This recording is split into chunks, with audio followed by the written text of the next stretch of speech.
Welcome back mga tropa, we're finally here at the most infamous Clark Abandoned Hospital. Ito nga ay nirank as #1 scariest place in the world, hindi lang sa Philippines, ng Ghost Hunters International at National Geographic.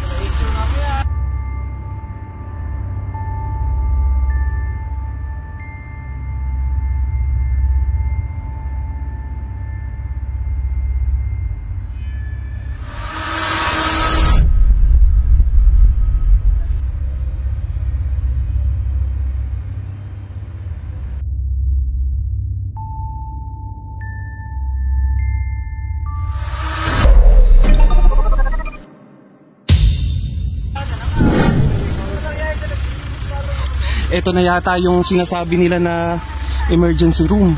At halos 80% ng mga pasyenteng dinadala dito galing sa gera sa Vietnam ay patay, mga namamatay.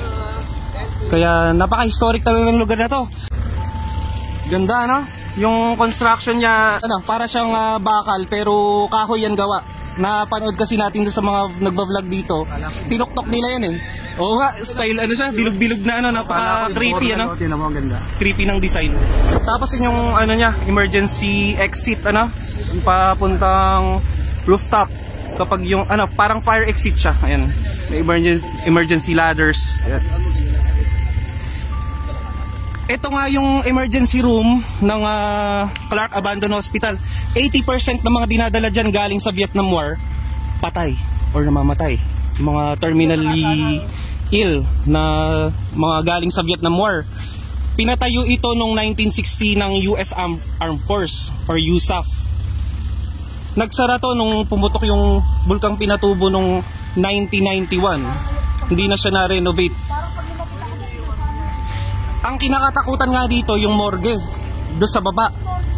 Kasi maraming ang doon, kakremate. At dun sa pinaka rooftop naman, may mga nakasabit pa dun ng mga lubid kung saan yung ibang mga pumupunta dito nagsusuicide. Yan nga ang view dito. Guys, hindi basta-basta pwedeng pumasok dito. Kailangan merong permit.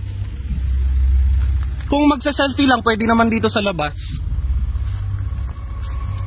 Talagang vinandal na nila, puno na ng vandal itong building na to.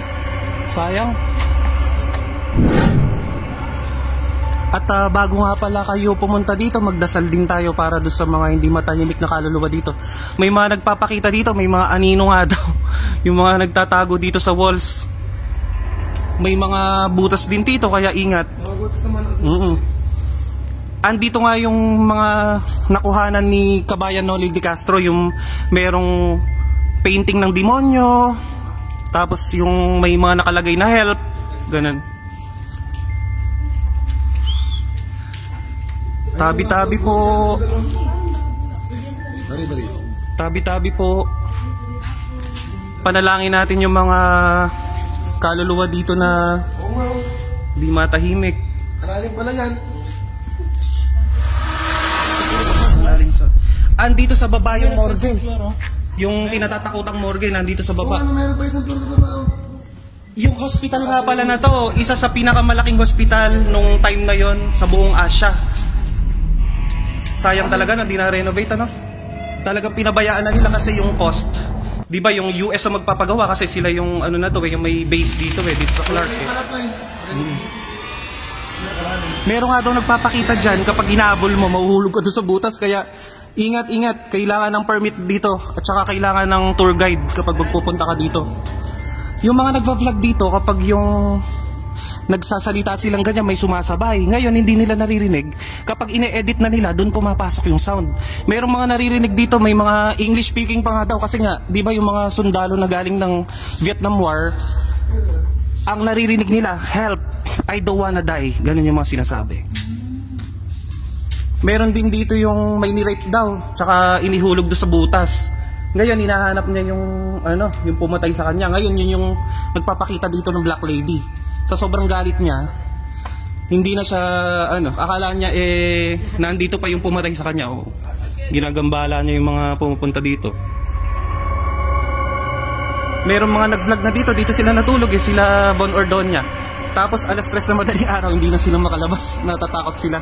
Ngayon, doon sila umihi doon sa bote. Oo, dito sila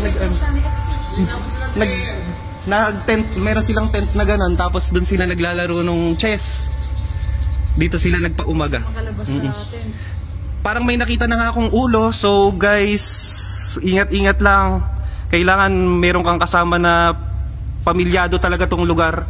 Tsaka may mga sinasaliban kasi dito, kaya nga ingat ang pagpunta dito. So, thank you so much. Yung mga hindi matahimik na kaluluwa dito, pinapanalangin natin. Bigyan natin na respeto. Kahit sila'y patay na. May mga sinasaniban din kasi dito. Tapos, may mga sumasama daw ng mga spirito kapag yung may negative, may negative aura ka or energy. Sumasama yung yung ibang mga kaluluwa doon sa mga bumibisita dito. Ang gusto ko sanang puntahan din yung doon sa taas, yung meron nga daw nagpakamatay na construction worker, nakasabit pa doon sa taas na yon yung mga lubid, nandun din yung yung meron siyang crematory din na merong nakita yung yung bata. Ang pogi-pogi daw ng bata pero maitim. Akala daw niya nalublob sa kanal. Nung pala doon siya nakatira, doon siya pinatay, doon sa yung crematory na yung kala mo oven siya. Pinasok siya ng buhay doon. Ganda-ganda daw ng mata, tapos matangos sa ilong. Oo. Ano masasabi mo, bro? At nandito na tayo sa makasaysayang Clark Abandoned Hospital. Medyo kinabahan no, pero okay naman.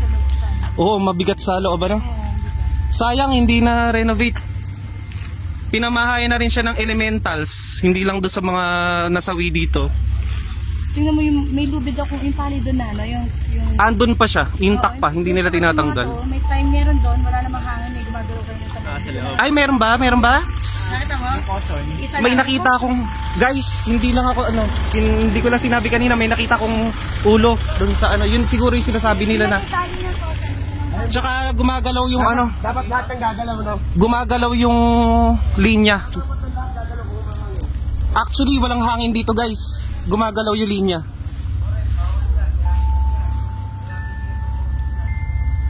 Alang tigil yung paggalaw ng linya, guys. Meron nagpaparamdam sa atin. Pinapanalangin natin yung mga kaluluwang di matahimik dito sa Clark Abandoned Hospital. Sa ngalan ni Jesus, na aming Panginoon. Amen. Yan. Ngayon lang ako naka-witness ng paranormal activity. Diba? Hindi na gumagalaw yung kabila, diba? Ibig sabihin, mayroong malakas na energy dyan. Ayan. Nawala na. Pinanalangin na natin siya. Na sana makatawid na sa kabilang buhay. Ayan. Thank you so much. Yung lang ako nakakita in actual, yung paranormal activity, nabubulol na tayo. Kaya yung mga, kapag daw alam ng mga kaluluwa dito, kapag yung pilosopo daw or kinokontra, nababasa nila kasi yung isip. Kailangan na respetuhin yung mga hindi natin nakikita. Kasi mas nauna rin sila dito Ayan. I'm so amazed at the same time. Salamat po. Tabi-tabi po. At siguro nga doon maraming multo sa McDo kasi doon napapagpag lahat Di ba? Isa sa pinaka maraming multo yung McDo, 7-Eleven. Doon kasi nagpapagpag. Oo. Naniniwala ba kayo sa pagpag? Pagpag muna tayo. Pagpag. Ay. Parang may umahawak. Ayan. Umagalaw. Yung isa tapos naging dalawa, tapos huminto. Gutom lang yan, tama. Let's go. Andyan yung sumisilip, nakita ko kanina. Na-experience ko na yung sumisilip. Sana nakuha na natin. May sumisilip kanina.